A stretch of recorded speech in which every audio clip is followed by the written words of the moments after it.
Hey, what's up? It's your man, Greg Merriweather. Welcome to the Unmitigated Truth. And man, it's a Thursday. It's Thursday. Yes, it is. It's a nice day. I mean, I know a lot of people probably complaining about the weather and all that kind of craziness, which is insane to me. But nonetheless, man, it's a beautiful day. And there is so much that we got to talk about. So I am definitely looking forward to today's show because I think that yeah, we got some stuff we got to address, and so I just let me think. It's been a wild ride. I know that a lot of people. I just saw. What's up, brother? I just saw another brother going that went live. He was talking about Martin. What's up, Sarah? What's up, Lil? Sarah, my brother Sheik Royal Prince.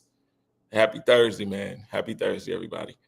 And so people been talking about this thing, we and not to be the dead horse, but at some point it's like we just gonna say it is what it is, okay?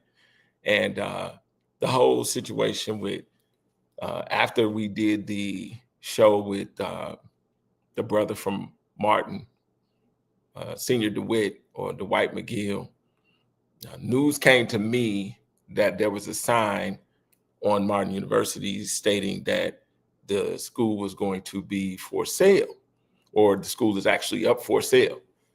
And thanks to everybody that kind of informed me about it. I kind of got the news later that evening about the sign, and then confirmed it the following morning.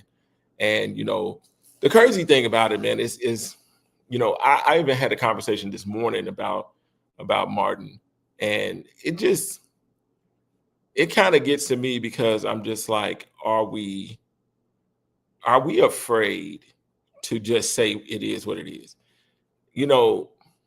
When I look at this and I realize that nobody is ready to address Sean Huddleston. And I think that when you're not ready to address Sean Huddleston, then you're not ready to fix it. That's just where I am.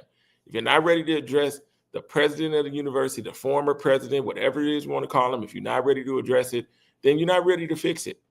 I had that conversation this morning. People still talking about we trying to figure out how to save it.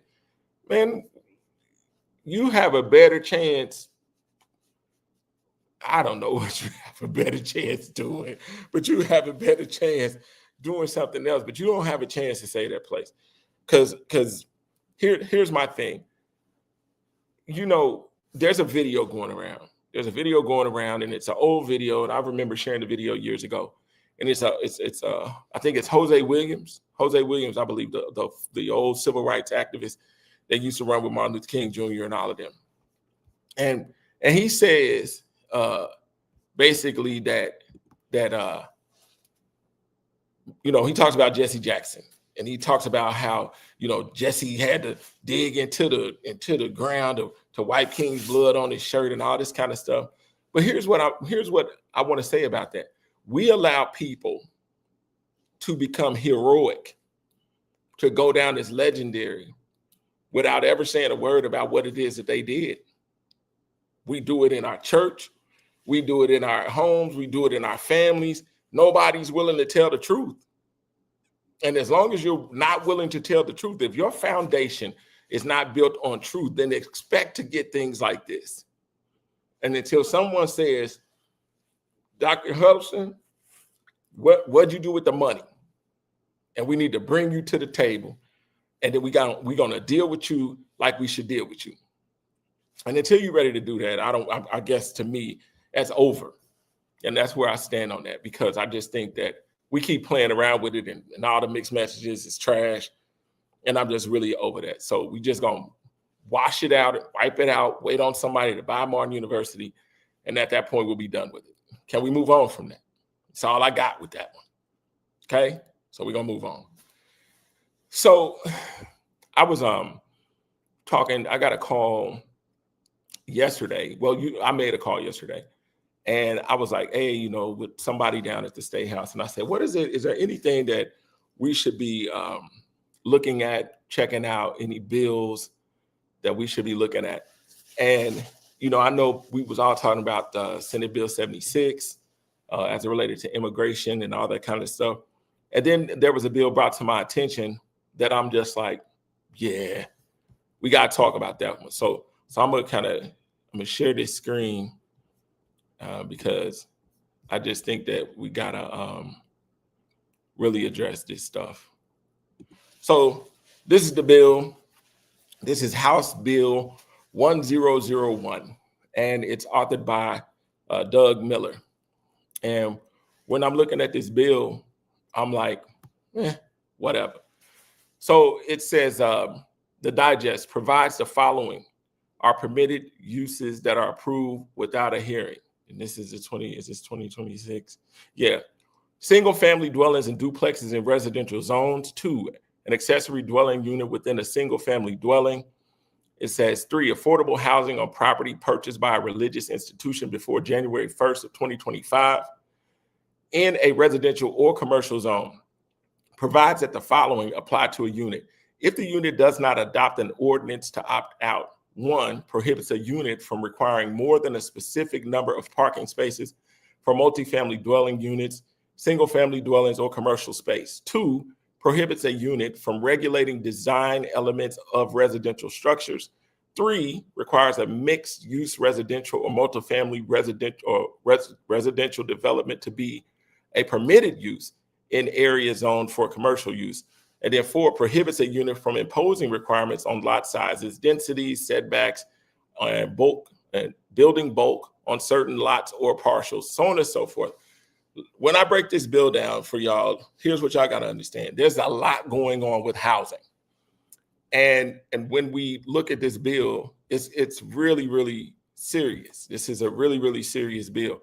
And I want us to really dive into this because right now, the guy that created this bill, his name is Doug Miller. And Doug Miller is creating a bill. He's out of Elkhart, right? Here's a little bit on his bio. Doug Miller is an American politician and businessman known for serving as a Republican member of the Indiana House of Representatives for District 48 since 2014.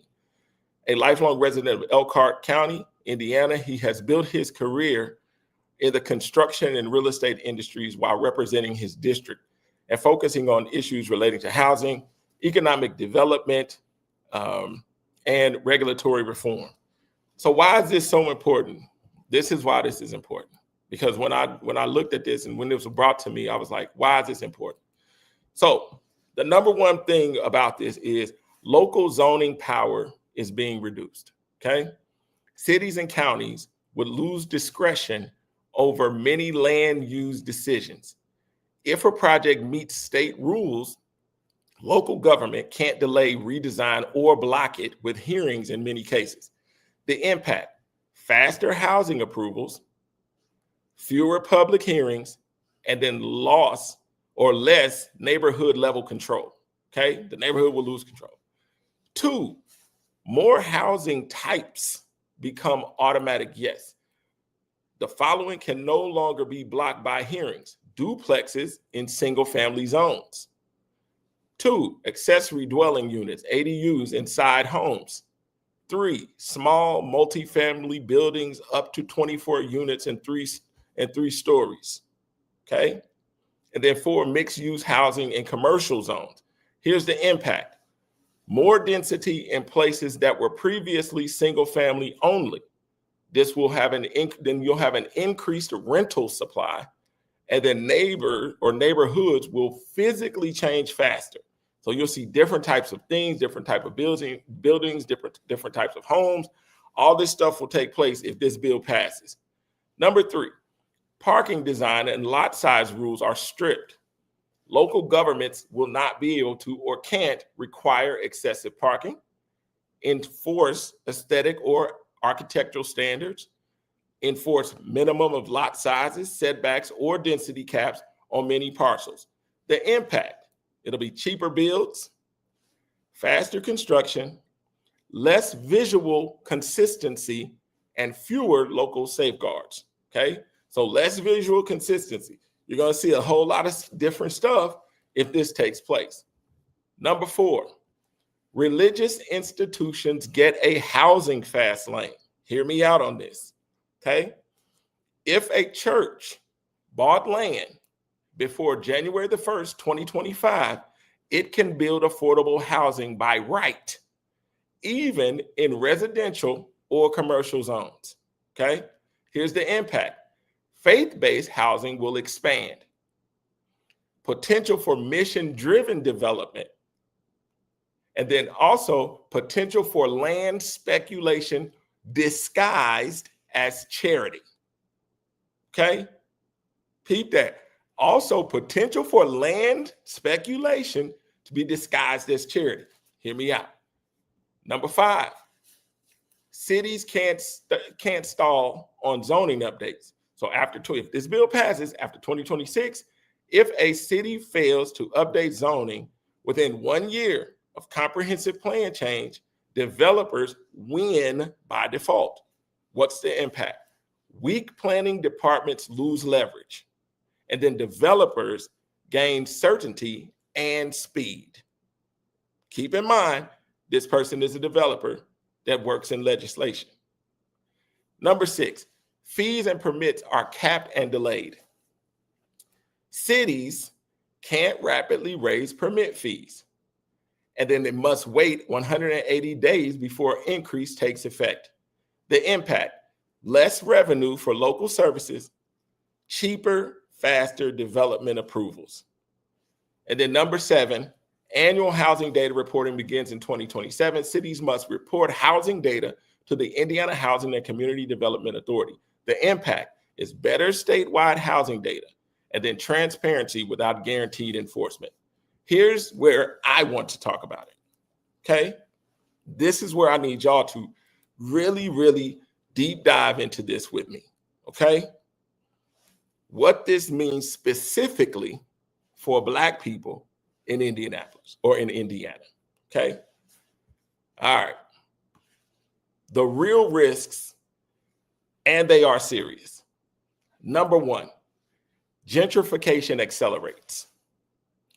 By removing hearings, design rules, and density limits, outside developers can move fast into historically Black neighborhoods. No community input, no architectural protection, no affordability guarantees unless explicitly required. The results: Black residents may see more housing built, but less housing they can afford. Do you hear me? The result is Black residents may see more housing built, but less housing they can afford. Number 2, weakened local power hurts marginalized communities. So public hearings, while they're imperfect, are often the only place Black residents get a voice. Removing them silences community opposition, prioritizes capital over residents, and then speeds displacement without recourse. So that means there will be no recourse for putting you out. Speeds displacement and without any recourse. Okay? Here's the other part that y'all want to know. Since these are the people, now keep in mind, number 3 is going to hurt your heart because you probably already seen it happen in some places, but the bill hasn't passed, but I can tell that some people are ahead of the game. Okay? Typically, probably people on 38th Street, but I didn't say that. Y'all didn't hear it. That's allegedly. Okay? Number 3, church land becomes a battleground. Churches are trusted institutions in Black communities. At least they used to be. This law empowers them to build housing. Okay? Hear it out. This law empowers them to build housing. It also opens the door to predatory partnerships. Hear that again. Churches are entrusted institutions in Black communities. This law will empower them to build housing. That's probably a good thing, right? But it also opens the door for predatory partnerships. If churches lack development expertise, notice I said, if the church lacks development expertise, they may do what? They may lose land permanently. 2, they could be cut out of long-term wealth. And then 3, serve as fronts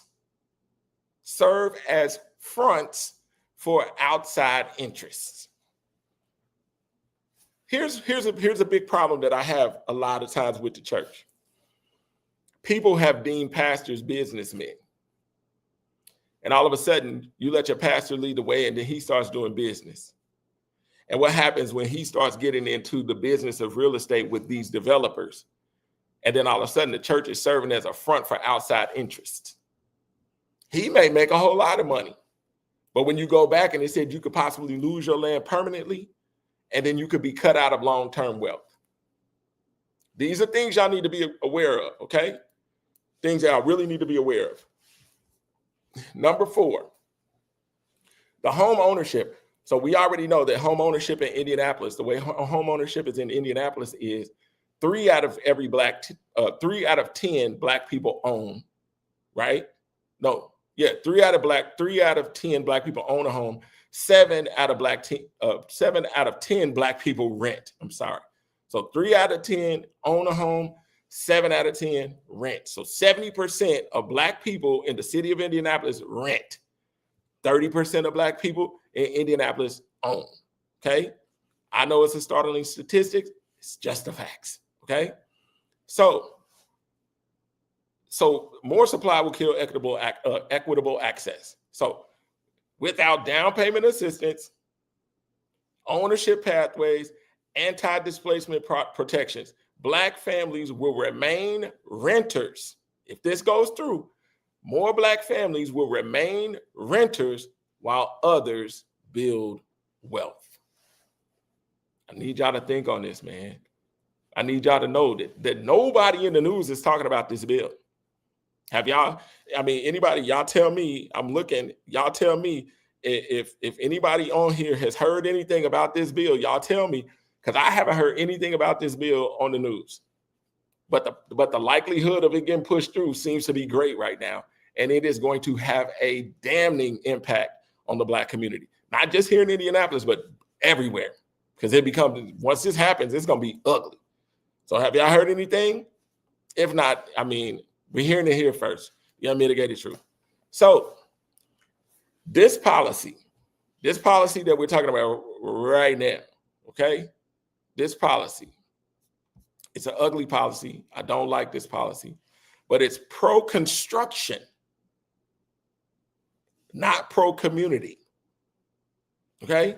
It is pro-construction and not pro-community. This is House Bill 1001, all right? It is pro-construction, not pro-community. It may increase housing numbers, reduce red tape, please developers, but without guardrails, black neighborhoods risk becoming denser, pricier, and less black. This is real. I hope y'all sharing this. I hope y'all sharing this today. Because if you don't, just know, I was the first to give it. There it is. Thank you, Alicia. House Bill 1001. Make sure y'all looking this up. I want y'all to share this video because when it's all said and done, these are very, very important. And real talk, your legislators should be coming and telling y'all, especially the black ones, they should be telling y'all about this because this can have a huge impact if it makes it across the finish line. It says, now what must black communities do now? Demand affordability requirements, not just density, right? Push churches to retain ownership stakes. Organize before projects start appearing in your community. And then track who is building and who is being displaced. Because once zoning power is gone, the damage is permanent. The damage is permanent. Also, we need a newsletter when you go live. Listen, Jay, you got to help Big Bro out on that one, because I'm just kind of, when stuff comes to your brother's mind, I just get going, and all of a sudden I look and I'm hitting the button. I may call Anthony Hampton and be like, I'm about to go live. But I want y'all to really go and analyze this bill, share this video, because this is an important one that can have some major implications on how it is that we move about every single day in the city of Indianapolis. And not only that, just around the state, because a lot of displacement can come by way of this thing getting across the finish line. So I really, really, really want y'all to think about that as we move forward. In other news, so I saw an article, and it was about the Indy Democratic Party. And this came from Amir Indy, and it said dozens of Democratic candidates face challenges from party leader. Critics say the practice discourage everyday people from getting involved in politics. And I believe this article was by Peter Blanchard. It was February 17, 2026 on Mirror Indy. Check it out. But it says Teresa Quay is a lifelong Democrat who wanted to get more involved in local politics. She had quietly supported Democratic causes for years. But as a business owner in Southern Indiana, she worried being vocal about her politics would interfere with her livelihood, which is true. After moving to Indy nearly a decade ago, she began warming up to the idea of getting politically involved. When Donald Trump was reelected president, she knew it was time. Last month, she filed paperwork to run for precinct committee person in Lawrence Township. Precinct committee persons, often called PCs, are responsible for increasing voter turnout for their party in their election precinct. Quay also applied to become one of the party's state convention delegates. They say candidates for certain statewide offices at the Democratic Party convention. They select candidates for certain statewide offices in the Democratic Party convention. She stated, I have been considering more and more that it's time for me to actually stand up and put money where my mouth is and not just talk about supporting the cause. But last week, Quay was one of the about 80 Indy residents who were notified their candidacy was being challenged by the Marion County Democratic Party, largely because of their voting history. To run for PC or state delegate, I want y'all to know this when y'all start running. Party rules dictate that a candidate must have voted for a Democrat in their most recent primary election or be certified as a Democrat by their county party chair. Quay admits she pulled a Republican ballot in the May 2024 primary election. She did so because she believed her vote would have more impact. I looked at the Democratic ticket, and there really weren't any races that I felt like needed my input, Quay recalled. She wasn't the only one. In fact, a bipartisan group called Recenter Indiana launched an ad campaign that year reminding Democrats that they can pull Republican ballots in the governor's race and vote for a more moderate gubernatorial candidate. Mila Eldridge, chair of the Marion County Democratic Party, could allow Quay and others in her situation to be on the ballot, but she said such expectations would make this process unfair. And I could keep going, but here's what I'm going to tell you. In this case, I kind of understand where the Democrats are. Why? If I look and I see people who have been voting Republican all of a sudden want to be in Democratic leadership, and they start running for office and they have done nothing to prove that they are actually running or being a Democrat, then you got to protect your own territory. There's nothing that I can say to refute that. I agree with that. Here's what I don't agree with. So when I look at this and I say, I remember when Belinda Drake ran. I remember when Quincy ran. I remember when Keith Graves' daughter ran. I remember when I ran. Here's the challenge. Here's the rub. They will get people on the inside to challenge you running. Now, the crazy part is when you look, and I would venture to say that I think that it's very sketchy what Mila does. But, because when I looked and it's alleged that Kenneth Allen might be her godson or something. I've heard that, or someone that she's close to. And when it came down to him being able to be the Center Township, constable. It was like, you can do it. So she has too much discretion, or she has too much power to be able to pick and choose who it is that she wants or who she wants to do it for. I think that that's problematic. And then I think that if you go in front of the Marion County Election Board, that's even more problematic, because you know what Kate Sweeney Bell is going to do when it comes down to protecting those who are already in seats. We wonder why it is so difficult to get people out of seats. When you look and you find out that this person sat in this seat 20 years, this person sat in the seat 20 years, and a lot of them want to run unopposed. Let me tell you something about running unopposed. When you run unopposed, this is what it does, not just to the election, but to your community. When you run unopposed, you get lazy, because there's nobody on your heels that says you're not doing the great job that you think you're doing. Okay? And when all these young people decide that they want to run for office, and I'm not talking about this anymore, but I'm talking about something different. When they decide they want to run for office, it's like, don't disqualify them. Especially if you know, first of all, not knowing the rules is one thing, but constitutionally, anybody that want to run for office is supposed to be able to run for office anyway. That's one. The ugly part is you've created a rule because you know it suppresses who can run for office. Okay, both parties are wrong for that. I think that at the end of the day, if it's truly what y'all call a democracy, then let the people choose. Let the people choose who they want to have. That's real. But you find out that there are so many people who are blocking. And let's say if you beat a person fair and square, you say Greg Merriweather ran against this person and you beat me. Here's what you should do. You should then groom me to become you. One of the biggest things that Indianapolis suffers, especially in our community, Black community, is that there is no successor. Most of the time, you never have a succession plan. You just think you're going to sit in a seat for the rest of your freaking life. And you wonder, you look at our council, and then you say, why ain't nothing changing? There's no challenge.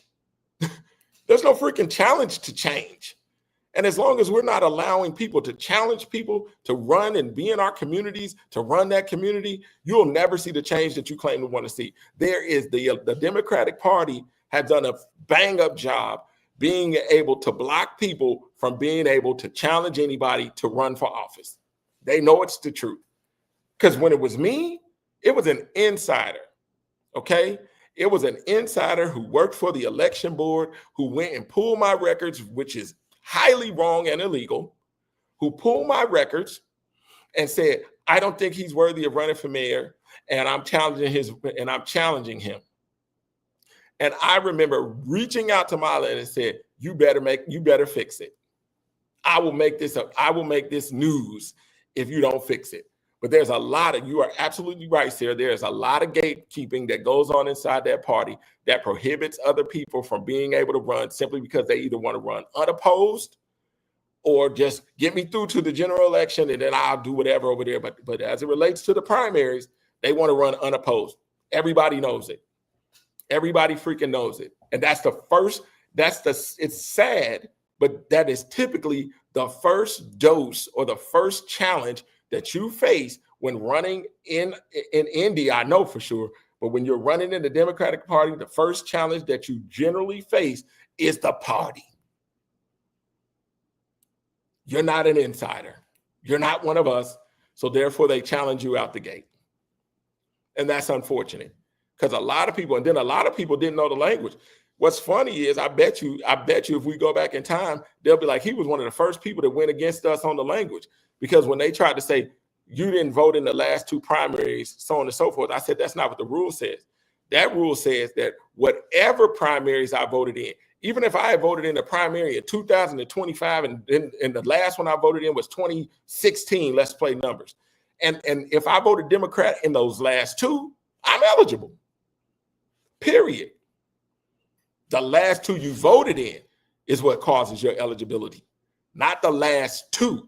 They used to try to be like, you didn't vote in the last two primaries. It ain't the last two. It's the last two I participated in, period. And that's the problem. That's a huge problem. And honestly, man, it should be investigated. It should be investigated how Mila makes those decisions, how she makes those decisions. And she is a gatekeeper for sure, because she protects a whole lot of people in a whole lot of seats that should be challenged. And they get to sit in those seats simply because they block you from being able to take their seats. I stand on it 100%. So I just wanted to put that article out there, because at the end of the day, we got to do a better job of knowing this system. When it's time to run, for office, get you somebody that knows about it. Get you somebody that knows about it, and they can say, okay, have you voted in any primaries? Because I'm gonna tell you, if you're not voted in any primaries, they're gonna put you out. Guaranteed. If you haven't voted in a primary, don't even try. You're gonna have to wait until you can get your vote in for 2 primaries. Because if you haven't, and the 2 primaries that you vote in better be for the party that you're trying to get inside of. Because if you don't, you're out. That's just the truth. Hard truth, but it's just the truth. And anyway, man, for the last thing, man, I'm just gonna go and just talk about something that is less serious. But I saw today that it says from Kayla Dwyer, Indianapolis Star, February 19, 2026, this morning at 11:25, it says Chicago Bears are committed to Indiana move. Here's what would need to happen. So I'm just hearing that there was a vote that to move forward with bringing the Bears, and it looks like the proposed spot is Hammond, Indiana. And so it says this is a quote. It said it represents a transformational investment for Northwest Indiana and our state. House Speaker Todd Houston told the House Ways and Means Committee, sharing that the Chicago Bears are willing to invest $2 billion in a stadium site in that region. That's going to be quite interesting. We'll have to keep our eyes and ears open for that, man. But let me tell you, man, right now, Indiana is making a whole lot of moves. Indiana is hot on the map right now. But I want us to be aware of all the things that are going on right now. Okay? Let me tell you, I've had a lot of conversations this week. If I had to pick what my biggest take from this week is that this is me talking to Black folk, if we don't stop playing with bad leaders and calling them to the table and holding them accountable, you're not going to be in this city. I want y'all to go look at something. If y'all want to find out who the players are, go look at the people that got them melanin awards. Go look at all the people that they picked for them melanin awards on WTLC and Radio 1. Go look at the melanated people, the melanin people. Go look.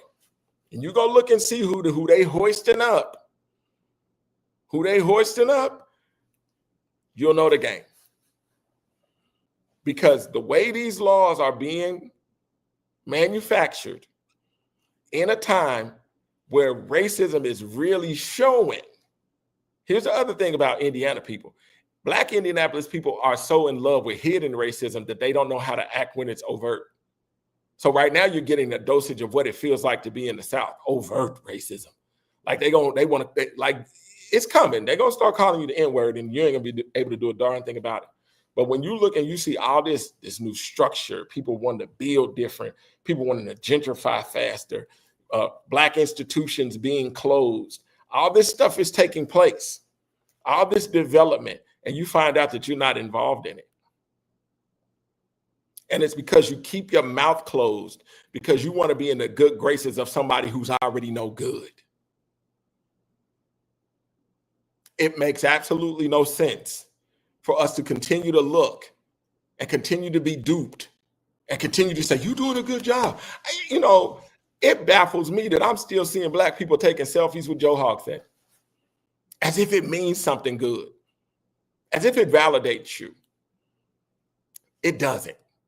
At the end of the day, you are out here looking crazy as hell because you are taking a picture with someone who could care less if your child even eats.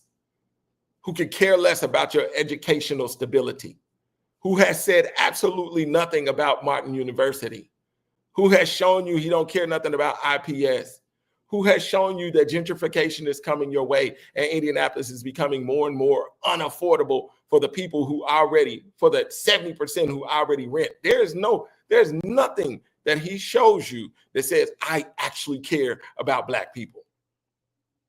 And we take the picture. You still showing all 2,000 of your damn teeth. And then he goes away and says, okay, where's the, where's the hand sanitizer? So at some point, it's like, stop playing this game. Stop playing this game, because all we're doing is playing ourselves right out of this city. And until we make the right decision, I promise you, it's going to be what it is. So I want y'all to share this. Y'all got to share this. We need to start taking true accountability of all of these so-called. Listen, it's there. It's there. And the crazy thing about it, let me say this, Brother Macklin. The crazy thing is, when I was looking on that page, I said, we don't even realize that how our media is on board with it.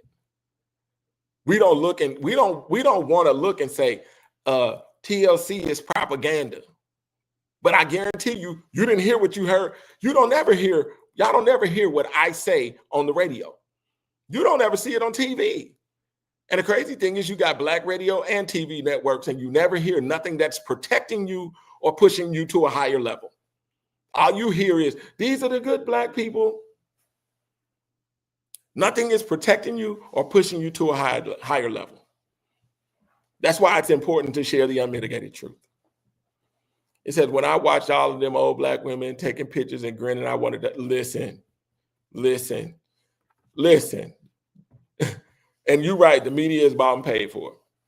And right now, while we can, we got to use these avenues, these platforms, and do something great with them.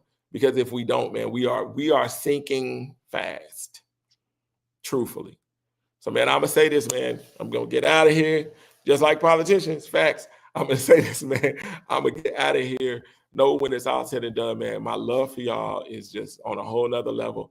I just want us to be the best that we could possibly be in all things and in all ways. Know that. It's 317 all day. Your brother, Greg Merriweather. Have a great one. Peace.